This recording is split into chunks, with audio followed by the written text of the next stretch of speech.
sa gulo sa Libya, labis ang pag-aalala sa kaligtasan ng kanilang mga mahal sa buhay. Voluntary repatriation para sa mga OFW sa Libya inilatag na ng DFA. Matinding lindol sa New Zealand, 65 ang patay. Philippine Embassy sa Wellington, tiniyak na walang Pilipinong nasaktan sa pagyanig.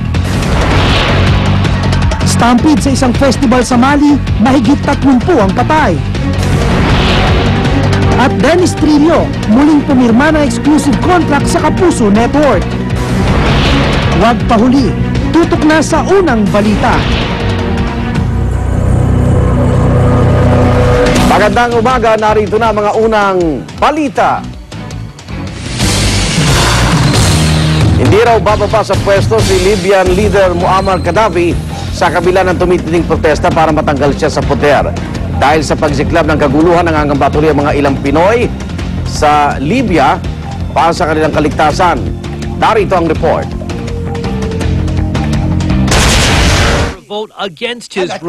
Sa kanyang talumpati sa harap ng publiko, nanindigan ang pinuno ng Libya na si Muammar Gaddafi na hindi siya bababa sa pwesto sa kabila ng malawakang protesta laban sa kanya. Hindi raw siya ang pangulong pwedeng mag-resign mula sa posisyon. Si Gaddafi ang nagsilbing leader ng Libya mula nang pangunahan niya ang kudita roon noong 1969. Sa kabila nito, patuloy pa rin ang demonstrasyon. Hindi bababa sa 230 ang patay sa kaguluhan.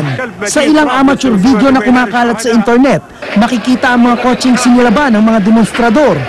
Maririnig din ang malalakas na putok ng hinihinalang baril. Sa gitna ng gulo, nangangamba ang mga Pilipino sa Libya para sa kanilang kaligtasan. Ayon sa isang OFW na nagtatrabaho roon, 34 silang Pinoy na nagtago sa hotel na kanilang pinagtatrabahuhan. Lalo pa raw tumindi ang takot nila nang paputakan na rin ang hotel.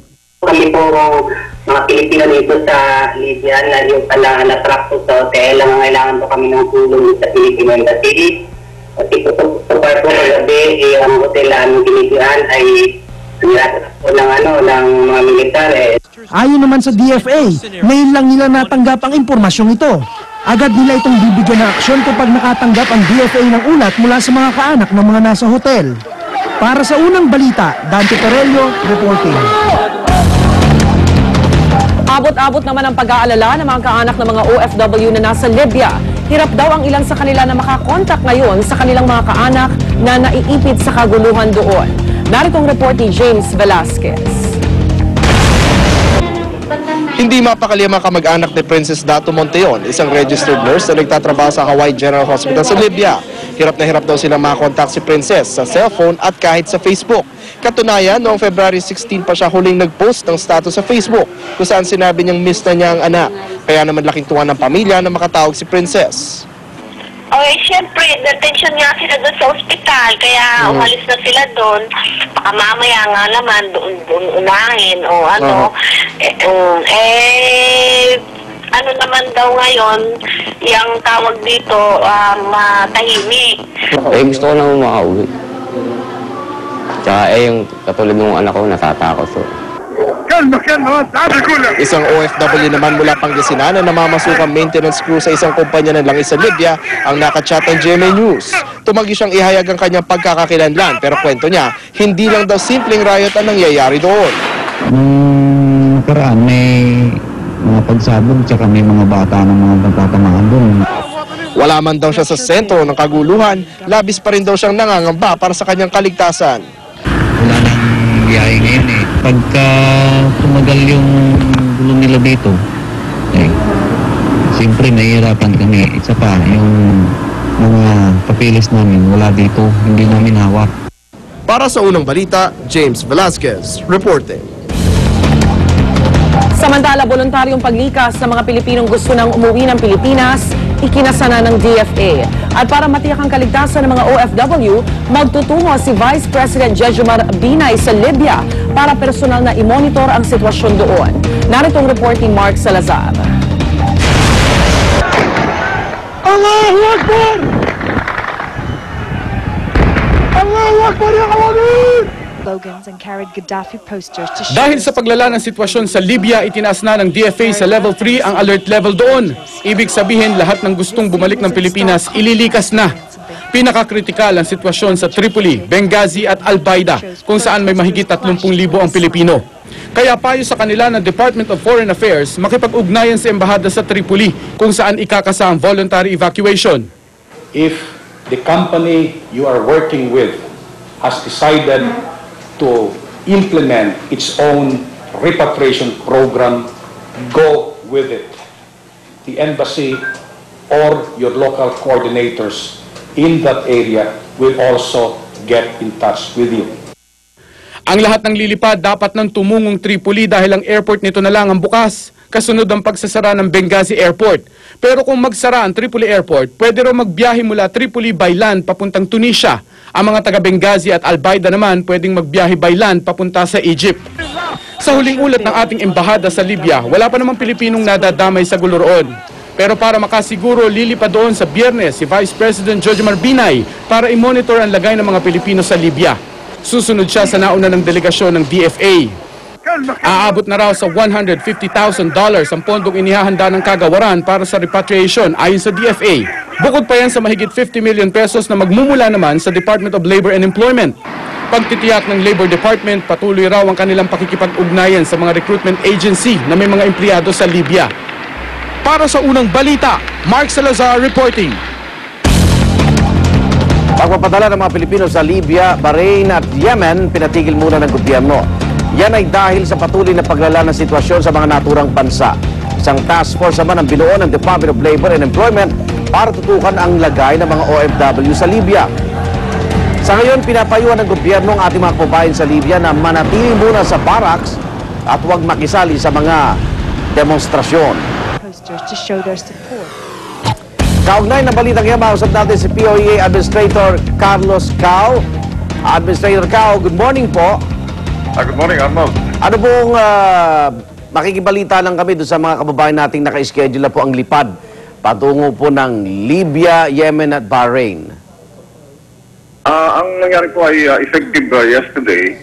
Nag-issue po ang Secretary of Labor and Employment, Secretary Rosalinda Baldos, ng memorandum naka-address po sa POEA. Kaya ako naman po bilang administrator ay kagyat na nag-issue rin ng advisory at sinasabi natin sa advisory na meron po tayong deferment of processing and deployment to these three countries in the Middle East. Ano po ito pong Bahrain, Libya at saka Yemen. Sa kasalukuyan po, batay sa ulat na binigay sa akin kahapon, yung po under processing ng mga applications ay meron siyang papuntang Bahrain po sana at ang job order dito ay 108 ang total. Sa Libya naman po ay mayroong 3 pinaprocess at ang job order ay 92. Sa Yemen naman po ay walang under processing at sa buwang ito ay wala rin pong job order. Opo. So, yan po ang naapektuhan sa at this particular point. Ito po ang naapektuhan na ating mga kabayang OFWs. At ang inihiling po natin sa kanila ay maunawaan po lamang nila. Opo. Sapagkat siyempre po minamatsagan ng ating pamahalaan sa magitan ng Malacanang, ng DFA, at ng Department of Labor and Employment, ang POEA at buwang OWA. Minamatsagan natin ang nangyayari on the ground. At ang approach po natin dito ay kung paano ginawa natin noon nung merong kaganapan sa Egypt. Minatsagan po natin, nagkaroon ng Crisis Management Committee meetings among representatives from Malacanang, DFA at saka po ang DOLE, POEA at saka OWA. At nung umikting po ang sitwasyon doon, ay nagkaroon ng repatriation. Matandaan po rin yung una ay 26, sumunod ay 31, pagkatapos ay 36. After that, in a matter of a few weeks, the situation stabilized sapagkat nag-titiw si Mr. Mubarak. At after that, natapos po yung deferment natin ng processing at saka ng deployment, nakapag-deploy na po agad tayo. Okay. Umasa po tayo na sa biyaya ng Panginoon Diyos, yan ang mangyayari ulit. Hopefully, ganyan ang maging threat. May coordination na po ba, Administrator, dun sa recruitment agency nila? Meron po. Yan po ang isang kauna-unahang ginawa ni Secretary Baldos. Opo. Sa kasalukuyan kasi, Arnold, ay naririto ang senior official ng Department of Labor and Employment, ng OWA, ng POEA at saka mga attached agencies ng DOLE. Opo. Hindi namin alam pa itong magaganap na ito. this corporate planning conference was in the works many months before, no?